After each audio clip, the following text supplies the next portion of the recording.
Imagine करिए कि आप धरती से 700 मिलियन लाइट ईयर्स दूर यूनिवर्स के दूसरे छोर में यात्रा कर रहे हैं और उस जगह आपको एक दिमाग चकरा देने वाला एक विशाल खालीपन नजर आता है जो कि मिलियंस ऑफ लाइट ईयर दूर तक फैला है, जहां किसी सितारे की थोड़ी सी भी रोशनी आपको नहीं दिखती। एक विशाल अंधकार। मैं बात कर रहा हूँ बूट्स वॉइड की, अंतरिक्ष की एक ऐसी खाली जगह जहां अगर हमारी आकाश गंगा होती तो शायद ही हमें पता चलता कि इस यूनिवर्स में कहीं दूर और आकाश गंगाएं भी मौजूद है। तब हम सोचते कि इस ब्रह्मांड में हमारी आकाश गंगा ही इकलौती आकाश गंगा है। बूट्स वॉइड या जिसे द ग्रेट नथिंग भी कहा जाता है, इसका एरिया लगभग 330 मिलियन लाइट ईयर्स दूर तक फैला है। लेकिन आखिर ये खालीपन क्यों बना? इतना विशाल खालीपन जहां शायद ही समय की मौजूदगी होगी।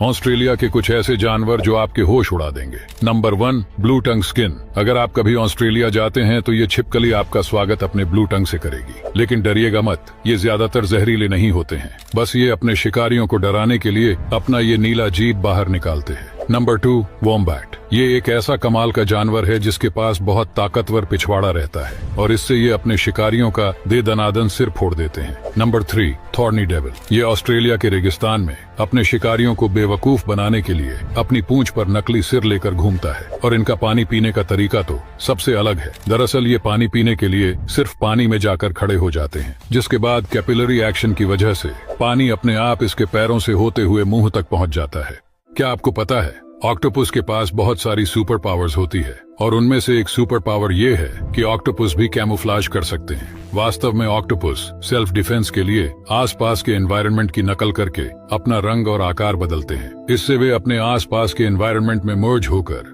अपने शिकार को भी धोखा दे सकते हैं।